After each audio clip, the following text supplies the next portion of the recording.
जय भारत विद्यार्थी मित्रों। तो हमने फिजिक्स के अंदर आज हम कोई भी नया चैप्टर चालू करने वाले नहीं है और हम नेक्स्ट वीक से नया एक प्रॉपर्टी है वो पढ़ेंगे। तो आज हम करने वाले हैं रिवीजन यानी कि हमने सेमेस्टर चालू हुआ तब से अब तक जो पढ़ा है उसका हम एक बार क्विक रिवीजन कर लेते हैं। और ऐसे रिवीजन वाला लेक्चर अगर हम जैसे ही हमारा 2-3 चैप्टर खत्म होते हैं उसके बाद में एक रिवीजन वाला भी चैप्टर ले लेंगे, एक रिवीजन वाला लेक्चर ले लेंगे, क्योंकि आपका क्या है कि जो भी कुछ भी हमने आगे पढ़ा है उसको आपको तुरंत रिकॉल कर सको एग्जाम के टाइम पे। तो इसीलिए हम अभी रिवीजन 1 यानी कि हमने जो 3 चैप्टर अभी कंप्लीट किए हैं। सबसे पहले था स्टेट ऑफ द मैटर, दूसरा था इलास्टिसिटी प्रॉपर्टी और हमने अभी रिसेंटली जो कंप्लीट किया वो है हमारा सरफेस टेंशन। और तीनों चैप्टर के अंदर हम क्या पढ़े हैं उसका हम थोड़ा सा क्विक और ब्रीफली रिवाइज कर लेते हैं, क्योंकि हम आपको हमारा मेन गोल क्या है कि हमें आगे भी बढ़ना है और पीछे वाला याद भी रखना है। ऐसा नहीं है कि हम तुरंत से आगे बढ़ जाए, सिलेबस कंप्लीट कर दे, लेकिन आपको फिर पीछे जो पढ़ा है वो याद ही नहीं रहे तो क्या मतलब। हम चाहे तो मैं आपका सिलेबस कंप्लीट ही करूंगा, चाहे तो एक सब्जेक्ट हमारा एक चैप्टर भले ही बाकी रह जाए, लेकिन जो कुछ भी हम पढ़ेंगे वो सब हम क्या करेंगे, एक्यूरेट पढ़ेंगे कि आपको एग्जाम में जो हमने पढ़ा है उसमें से आएगा तो आपको आना ही चाहिए। तो इसीलिए अब हम रिवीजन ले लेते हैं। तो रिवीजन के अंदर सबसे पहले हमने पढ़ा था स्टेट ऑफ द मैटर वाला सब्जेक्ट। तो उसके अंदर क्या था, तो चलो देखते हैं।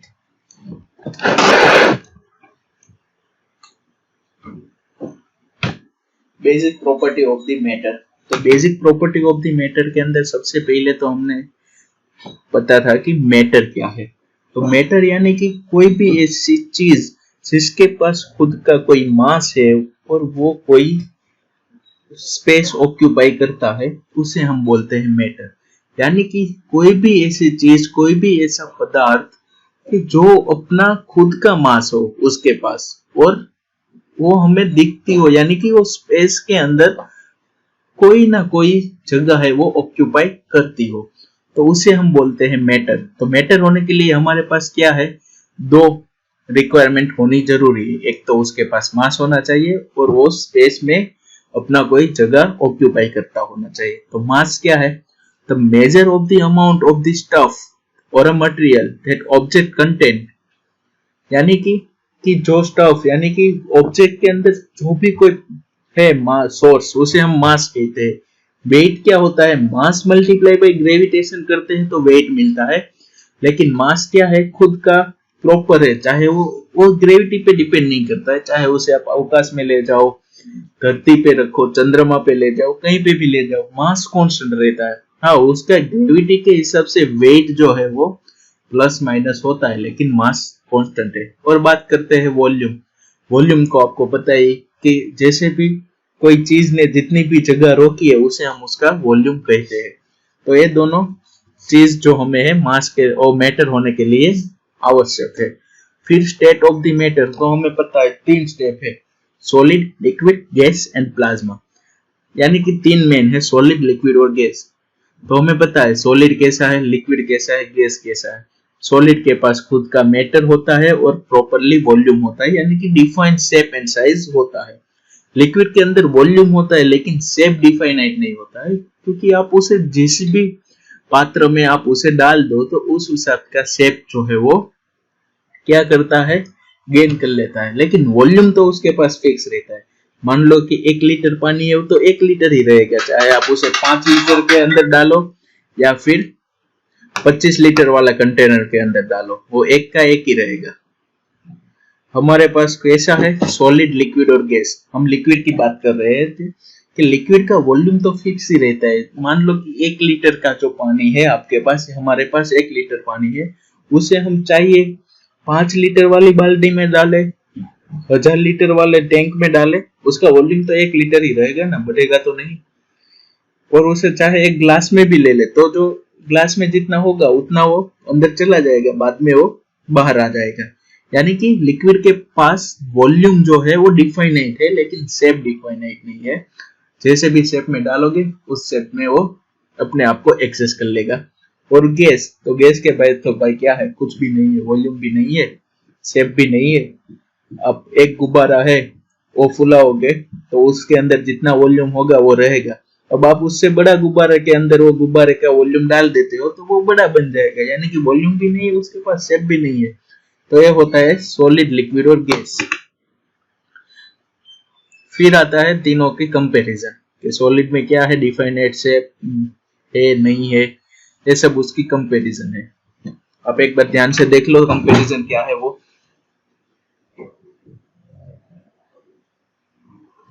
चलो फिर आगे बढ़ते हैं। हमारे पास 6 चेंजेस है, यानी कि सॉलिड से डायरेक्ट लिक्विड, सॉलिड से गैस, लिक्विड से गैस, लिक्विड से सॉलिड। वैसे हमारे पास 6 प्रकार की चेंजेस है। तो उसको मैंने आपको याद रखने के लिए बोला था, melting, freezing, evaporation, condensation, sublimation and deposition. Melting क्या है, सॉलिड से लिक्विड, फ्रीजिंग तो लिक्विड से सॉलिड, इवेपोरेशन लिक्विड से गैस, कंडेंसेशन गैस से लिक्विड, सब्लिमेशन सॉलिड से गैस और डिपोजिशन गैस से डायरेक्ट सॉलिड। इस 6 फेज के आपको याद रखने का है। और इस 6 जो फेजेस है वो आपको असाइनमेंट में आज का लिखना है।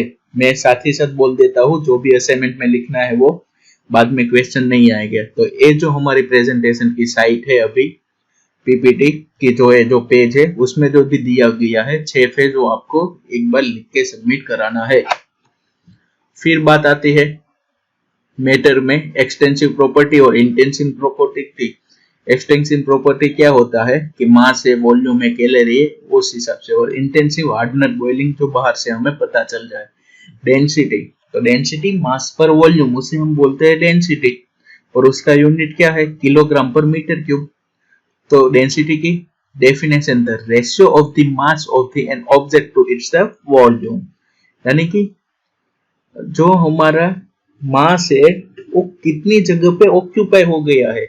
यानी कि डेंस बोलेंगे तो क्या होगा कि थोड़ी सी जगह के अंदर ज्यादा मास आ गया। और हम उसे लाइट बोलेंगे तो क्या होगा कि वॉल्यूम ज्यादा है लेकिन मास तो कम है। तो उस हिसाब से हम बोलते हैं डेंसिटी। डेंसिटी के बाद हमने पढ़ी थी प्रॉपर्टी, यानी कि फिजिकल प्रॉपर्टी। तो फिजिकल प्रॉपर्टी में क्या आता है, बाहर को जो हमें दिखता है विदाउट एनी चेंजेस, कोई केमिकल चेंज नहीं होते हैं, तो प्रॉपर्टी है वो। यानी कि बाहर से आप देखो कलर चेंज हो जाता है तो फिजिकल होता है, उसका हार्डनेस तो फिजिकल। वैसे ही केमिकल प्रॉपर्टी, तो उसके टेम्परेचर में कोई फेरफार हो गया, बॉन्डिंग में कुछ फेरफार हो गया, उसके बंधारण में कुछ फेरफार हो गया, तो केमिकल प्रॉपर्टी।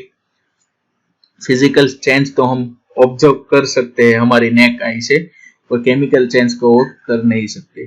फिर है sign of the chemical changes, वो आपको पता है। मैटर के 3 कंपोनेंट है, एलिमेंट्स, कंपाउंड, मिक्सचर, यानी कि तत्व, संयोजन और मिश्रण। तत्व यानी कि हमें प्योर जो नेचर से मिलता है उसे हम बोलते हैं एलिमेंट्स।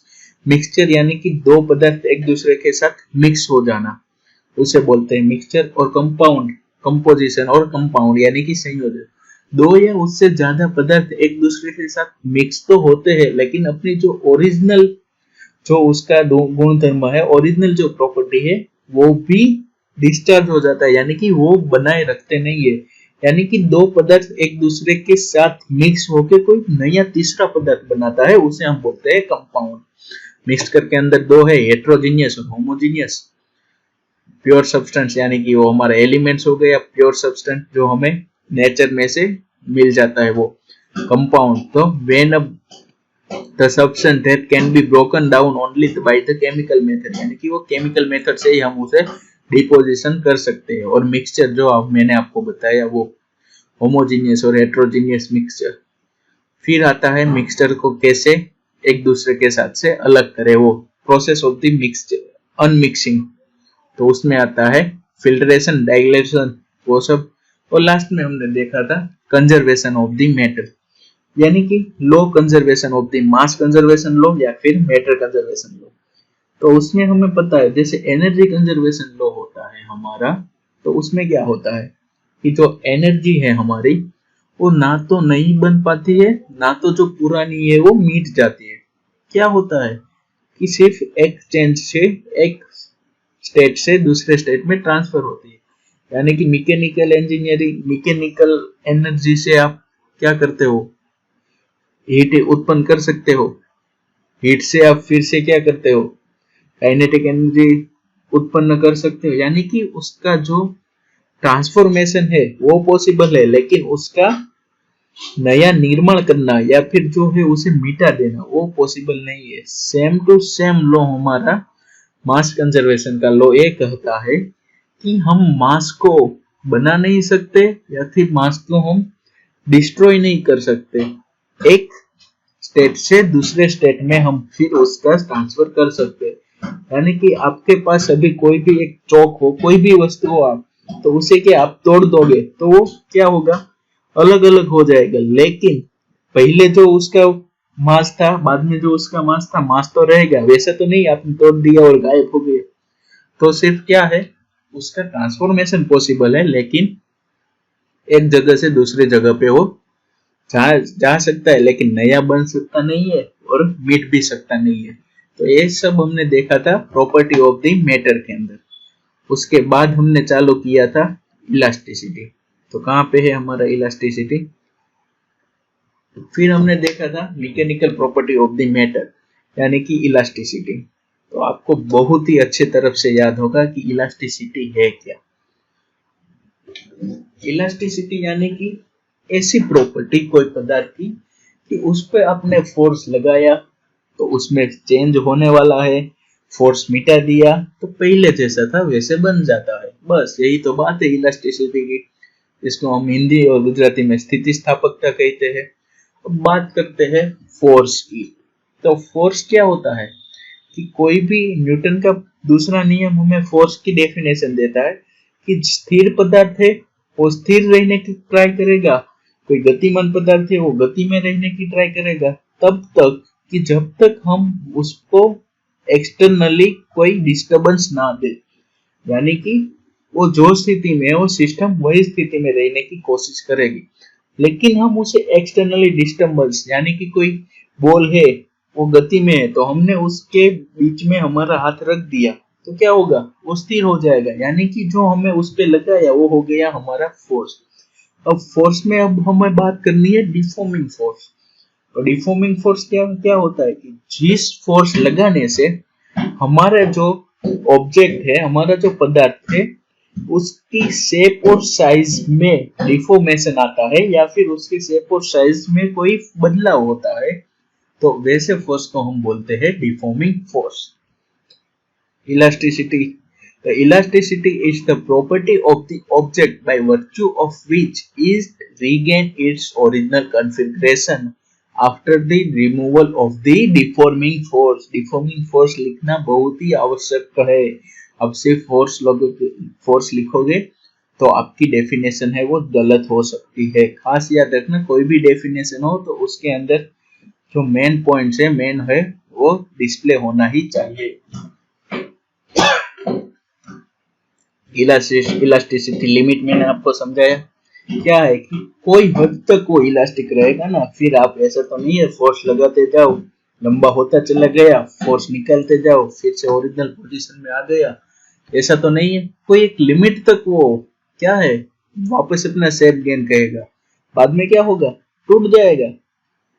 तो क्या होगा कि कोई एक लिमिट है हमारे पास कि वहां तक ही जो हमारा पदार्थ है वो खींचता चला जा रहा है और बाद में अपनी ओरिजिनल पोजीशन पे आ रहा है।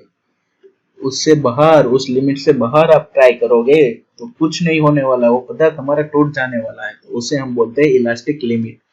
परफेक्टली इलास्टिक बॉडी यानी कि क्या है कि जैसे पहले था वैसे ही सेम टू सेम हो जाएगा, उसे हम बोलते हैं परफेक्टली इलास्टिक लिमिट। और उसकी एग्जांपल है क्वार्ट्ज, फास्फोरस, वो सब उसकी एग्जांपल है। फिर प्लास्टिक बॉडी। तो प्लास्टिक क्या है, इलास्टिक नहीं है, वो प्लास्टिक है।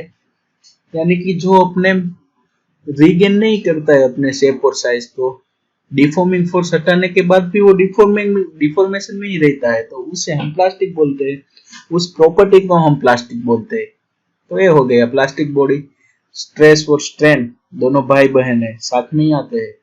तो स्ट्रेस क्या है, रिफॉर्मिंग फोर्स पर एरिया। यानी कि हमने फोर्स लगाया तो भाई न्यूटन का तो थर्ड नियम भी ऐसा कहता है ना कि हम जितना फोर्स लगाएगा हमारे सामने ही उतना ही फोर्स आएगा। तो हम अभी कोई चीज है उसे तोड़ने की ट्राई कर रहे हैं तो वो टूटने वाला नहीं है, तो सामने से अपना कोई फोर्स लगाएगा, सामने से भी वो बोलेगा कि भाई मुझे टूटना नहीं है, मुझे जैसे वैसे रहने दो। तो वो जो सामने से फोर्स लगाएगा उसको बोलते हैं रिस्टोरिंग फोर्स। अगर हमारा फोर्स ज्यादा हो गया तो टूट जाता है, अगर सामने वाला का फोर्स ज्यादा है तो नहीं टूटता है। बस वही तो होता है रिस्टोरिंग फोर्स। रिस्टोरिंग फोर्स पर एरिया यानी कि हमें उसे बोलते हैं स्ट्रेस, और उसका ऐसा यूनिट हो जाता है न्यूटन पर मीटर स्क्वायर, किलो न्यूटन पर एमएम स्क्वायर। तो ये हो गया हमारा स्ट्रेस। स्ट्रेस का दो टाइप है, नॉर्मल स्ट्रेस और टेंजेंशियल स्ट्रेस। और दूसरा एक आता है शियर स्ट्रेस जो टेंजेंशियल के अंदर आता है, नॉर्मल के अंदर दो आता है, टेंसाइल और कंप्रेसर। टेंसाइल यानी कि खींचना, कंप्रेसर यानी कि दबाना, और शियर फोर्स यानी कि दो अलग अलग प्लेन में होता है, उसे हम शियर बोलते हैं। बात आती है स्ट्रेन। तो स्ट्रेन क्या होती है, उसे हम गुजराती में विकृति या फिर एरर भी कह सकते हैं। कि क्या है कि कोई भी पदार्थ है तो प्योरली इलास्टिक तो नहीं होगा, तो क्या होगा, खींचेगा, फोर्स छोड़ दिया, मूल परिस्थिति में आ जाएगा, लेकिन उसकी ओरिजिनल शेप में थोड़ी सी क्या होगी, छेड़खानी होगी, और उसे तो हम बोलते हैं स्ट्रेन। स्ट्रेन का भी तीन प्रकार है, लॉन्जिट्यूडनल, वॉल्यूमेट्रिक और शियर। लॉन्जिट्यूडनल में क्या होता है कि लेंथ में फेरफार होता है, एरिया में फेरफार होता है तो शियर आता है, और वॉल्यूम में चेंज होता है तो वॉल्यूमेट्रिक स्ट्रेन आता है। और स्ट्रेन का हमें पता है कि कोई यूनिट है नहीं, क्योंकि length by length unitless quantity है हमारी। हुक्स लॉ मोस्ट टाइम भी है। Within the limit of the elasticity, the stress is the directly proportional to strain. This is our Hooke's law. यानी कि stress is equal to proportional to strain, और हमें वो proportionality constant हटाने के लिए वहां पे हमें कांस्टेंट रखना होता है, और वही तो कांस्टेंट होता है हमारा यंग मॉड्यूलस, बल्क मॉड्यूलस और मॉड्यूलस ऑफ द रिजिडिटी। क्योंकि हमारे पास स्ट्रेस के तीन प्रकार है, सॉरी स्ट्रेन के तीन प्रकार है, तो उस हिसाब से कांस्टेंट भी अलग अलग आएगा, और वही हो जाता है हमारा young modulus, bulk modulus and modulus of the rigidity. Young modulus में क्या होता है कि नॉर्मल स्ट्रेस अपन लॉन्जिट्यूडनल स्ट्रेन, बल्क मॉड्यूल, फिर आता है मॉड्यूलस ऑफ द रिजिडिटी देख लेते हैं, या फिर चलो बल्क मॉड्यूलस। बल्क यानी कि मैंने आपको बोला था बल्क यानी कि हल्क याद रखना है, हल्क यानी कि बहुत बड़ा, तो बहुत बड़ा वॉल्यूम है। Normal stress to volumetric strain वो हो जाता है बल्क इलास्टिसिटी। और बाद में रह गया शियर वाला, तो शियर कब आता है, तो टेंजेंशियल स्ट्रेस में ही शियर आता है, तो tangential stress upon shear strain वो हो जाता है हमारा modulus of the rigidity. Young, bulk and modulus of the rigidity दोनों के यूनिट, और एक बार आप याद रख लो, आपको एक चीज भी लिखनी है असाइनमेंट में, types of the modulus of elasticity, young modulus, bulk modulus and modulus of rigidity, उसकी डेफिनेशन या फिर उसका फॉर्मूला, आप जो भी लिखो, लेकिन ये तीन चीज भी आपको लिखनी है। यानी कि दो चीज हमें लिखनी हो गई। पहले मैंने आपको सब्लिमेशन वाला वो 6 फेज था वो लिखने को बोला है, अब हो गया हमारा दूसरा क्वेश्चन के type of the modulus of elasticity. तो एक बार पढ़ लो, क्योंकि आपको ये असाइनमेंट में सबमिट करना है। मैं अभी भी बोल रहा हूँ, लास्ट में मैं आपको पर्टिकुलर क्वेश्चन देने वाला नहीं हूँ, इसीलिए आपको रिवीजन लेक्चर पूरे का पूरा देखना पड़ेगा, और बीच बीच में जो आता है वही आपको असाइनमेंट में देना पड़ेगा। एक बार देख लो।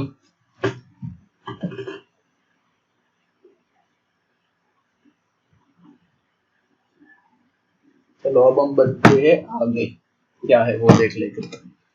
कंप्रेसिबिलिटी, वो तो आपको पता है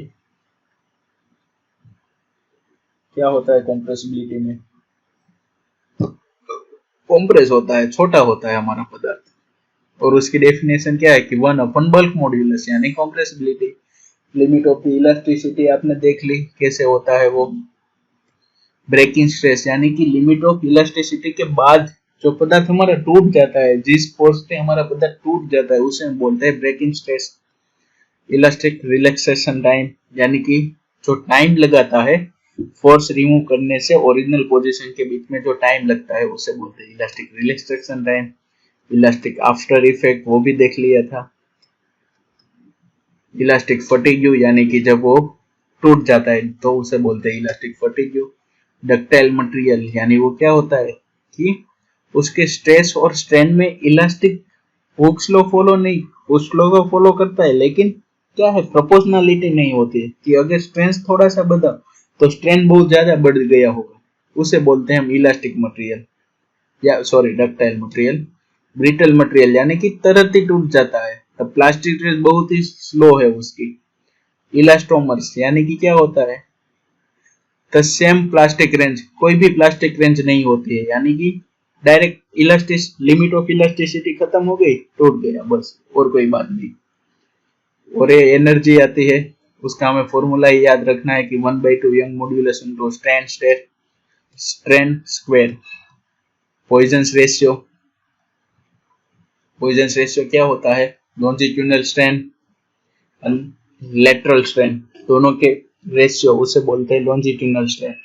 क्योंकि हमें पता है कि कोई पदार्थ अगर खींचता है तो उसका एरिया स्मॉल होगा, और कॉम्प्रेस करते हैं उसका एरिया बढ़ता है तो उसकी लेंथ स्मॉल होगी। तो लॉन्जिट्यूडनल स्ट्रेन अपन लेटरल स्ट्रेन का हम अगर रेशियो ले ले तो उसे हम बोलते हैं पॉइजन रेशियो, और उसकी वैल्यू -1 से 0.5 के बीच में ही, 0 से 0.5 के बीच में ही उसकी वैल्यू वेरी होती है।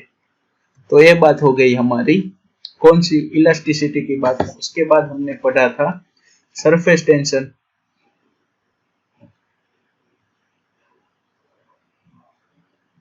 तो सरफेस टेंशन में क्या था कि सरफेस टेंशन क्या है हमारा, तो हमें पता है कि कोहेसिव और एडेसिव फोर्स, जो हमने लास्ट लेक्चर में ही पढ़ा, इसलिए तो आपके लिए बहुत ताजा होगा, आपको याद ही आ जाएगा कि सरफेस टेंशन यानी कि सबसे पहले तो एग्जांपल ले लेते हैं कि कोई पानी भरा हुआ कोई भी बाल्टी टबलर जो भी है, उसके अगर आप कोई टांचनी हो, पिन हो या स्टील की कोई भी चीज हो, बारीकाई से रखते हो तो तैरने लगती है, लेकिन उस पर आप फोर्स लगाते हो तो डूब जाता है, तो तैरने लगता है। तो किस हिसाब से तैरता है, तो वही तो हमारी प्रॉपर्टी है सरफेस टेंशन। सरफेस टेंशन के लिए दो परिबल महत्व होते हैं, कोहेसिव फोर्स और एडेसिव फोर्स। कोहेसिव फोर्स क्या होता है कि पानी पानी के मॉलिक्यूलर के बीच में जो एट्रैक्टिव फोर्स लगता है उसे कोहेसिव लेते हैं, और पानी और दूसरी कोई सपाटी यानी कि हवा ले लो या कांच ले लो या प्लास्टिक ले लो जिसके साथ पानी भरा हुआ है, वो आप कोई ले लो, तो उसे बोलते हैं एडेसिव फोर्स। दोनों तो है एट्रैक्टिव टाइप के ही फोर्स, लेकिन सेम मटेरियल के बीच में लगता है उसे कोहेसिव बोलते हैं, डिफरेंस मटेरियल के बीच में लगता है उसे हम बोलते हैं एडेसिव फोर्स। कोहेसिव और adhesive surface tension, surface tension eight water molecule के अंदर कैसे बनता है वो। अब बात करते हैं सरफेस टेंशन बनता कैसे है, कि कोहेसिव फोर्स है तो पानी के अंदर का कोई भी मॉलिक्यूलर है उसके आसपास सभी के पानी की मॉलिक्यूल होगा, तो उसके बीच में कोहेसिव फोर्स लगेगा, और रिजल्टेंट फोर्स क्या लगेगा, जीरो, नील, अंडा, कुछ भी नहीं।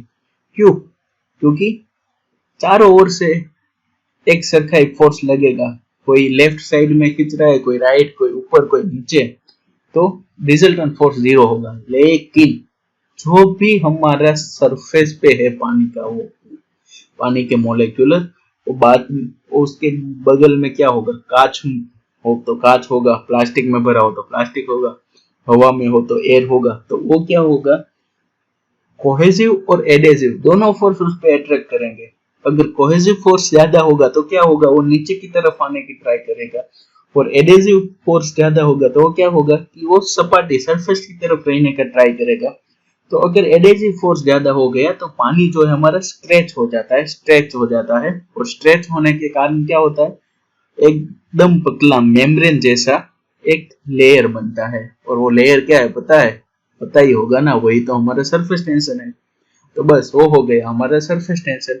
फिर उसका एग्जांपल जो हमने कल ही देखे, फिर मैंने आपको एक बताया थी कि हमारा जो बबल है वो राउंड ही क्यों होता है, फिर हमारा पानी का जो ड्रॉपलेट है वो ड्रॉप शेप में ही क्यों होता है, तो सरफेस टेंशन के लिए आपको भी।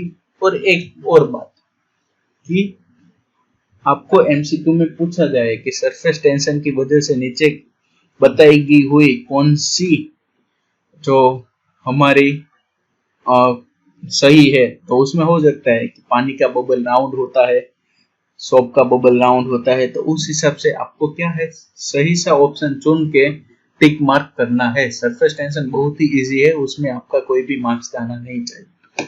अब उसके बाद हमने देखा था मेनिस्कस। आपको पता है कल ही हमने देखा मेनिस्कस क्या है, कि फॉर्मेशन लेयर कॉनकेव और कॉन्वेक्स ऐसी सपाटी बनती है। अगर एडेसिव फोर्स ज्यादा हो गया, कौन सी कंपैरिजन टू कोहेसिव के कंपैरिजन टू, तो ये जो हमारा जो यहाँ के जो मोलिक्यूलर है वो इस सपाटी के साथ चिपके रहने की कोशिश करेगा, तो हो जाता है कॉनकेव।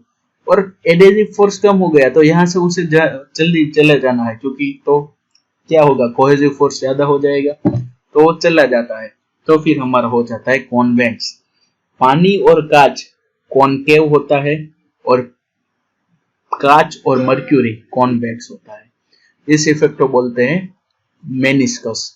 फिर आता है कैपिलरी एक्शन, जो मैंने कल आपको फिगर के सहित वीडियो दिखा के बताया था कि अगर हम कोई पानी या कोई भी प्रवाही लिक्विड रखा हुआ कोई पात्र है, उसके अंदर हम पतली सी डायमीटर वाली कोई ट्यूब रखते हैं, तो क्या होता है, पानी की सपाटी का हाथ तो ऊपर आने की कोशिश करता है और नीचे जाने की ट्राई करता है। तो इसी इफेक्ट को हम बोलते हैं कैपिलरी एक्शन। कैपिलरी राइज भी होता है, कैपिलरी फॉल भी होता है। तो कैपिलरी राइज पानी और कांच के संजोगों में राइज मिलेगा क्योंकि वहां पे एडेसिव फोर्स ज्यादा है, और मर्क्यूरी और कांच के बीच में कैपिलरी आपको क्या मिलेगा, फॉल मिलेगा, क्योंकि वहां पे क्या हो रहा है, कोहेसिव फोर्स ज्यादा है। तो ये बात हो गई हमारी कैपिलरी एक्शन के बारे में। तो आपको सरफेस टेंशन वाली जो है हमारी चैप्टर में से आपको असाइनमेंट में लिखना है सरफेस टेंशन क्या है, और ना सरफेस टेंशन रहने दो, कोहेसिव और एडेसिव फोर्स क्या है वो आपको लिखना है। तो हमारे 3 क्वेश्चन हो गए, वो 6 फेज स्टेट ऑफ मैटर में से, इलास्टिसिटी में से यंग मॉड्यूलस, बल्क मॉड्यूलस और मॉड्यूलस ऑफ रिजिडिटी, और सरफेस टेंशन के अंदर से कोहेसिव और एडेसिव फोर्स। तो ये था हमारा रिवीजन वाला चैप्टर। अब हमने रिवीजन कंप्लीट कर लिया है फिजिक्स के अंदर। अब हम अगले वीक से, नेक्स्ट वीक से नया चैप्टर स्टार्ट करेंगे। तो हमने क्या, अभी तक हमारा जो 3 चैप्टर है वो कंप्लीट हो गया है, state of the matter, elasticity and surface tension. Next chapter शायद हमारा विस्कोसिटी भी हो सकता है, जो सरफेस टेंशन से आगे का आप हम बोल सकते हैं कि सरफेस टेंशन के बाद विस्कोसिटी जो प्रॉपर्टी आती है, उसका बेसिक में आपको एक क्वेश्चन पूछता हूँ, आप अपने खुद से मगज से विचारना कि मैं पानी फ्लोर पे डालता हूँ और मैं ऑयल या तो फिर हमारा हनी है, मध है, उसे फ्लोर पे डालता हूँ, तो क्या इफेक्ट होता है, पानी जो है वो पूरा फैल जाता है, लेकिन ऑयल है या फिर हमारा मध है वो फैलता नहीं है, वहां पे चिपका रहेगा। तो क्यों होता है ऐसा, दोनों तो है, तो लिक्विड ही है ना, ऐसा तो नहीं कि एक सॉलिड है एक लिक्विड है, दोनों लिक्विड है, तो दोनों में सेम प्रॉपर्टी रहनी चाहिए ना। तो क्यों होता है ऐसा, बस वही जानने के लिए हम पढ़ेंगे विस्कोसिटी। फिर एक बात आपको इंटरेस्टिंग टॉपिक मिलेगा कि क्रिकेट में जो बॉलर है वो बॉलर स्विंग करवाता है बॉल को, स्पिन नहीं बोलता हूँ, स्विंग बोलता हूँ, यानी कि हवा के अंदर इधर उधर हो जाता है। वो कैसे होता है, वो भी शायद विस्कोसिटी में हम पढ़ सके, शायद विस्कोसिटी में आता हो तो आपके सिलेबस में, नहीं आता हो तो मैं बाहर से पढ़ा लूंगा। लेकिन अभी के लिए हमारा रिवीजन 1 कंप्लीट हुआ है। नेक्स्ट लेक्चर से नया वाला चैप्टर। तो 3 क्वेश्चन मैंने ऑलरेडी आपको दे दिए हैं, लिख के नहीं लेकिन बता दिए है कौन कौन से लिखने हैं। वो असाइनमेंट में सबमिट कराओ, अटेंडेंस कराओ, और बाकी जो हमारी छुट्टी बची है आज रविवार की उसे एंजॉय करो। जय भारत।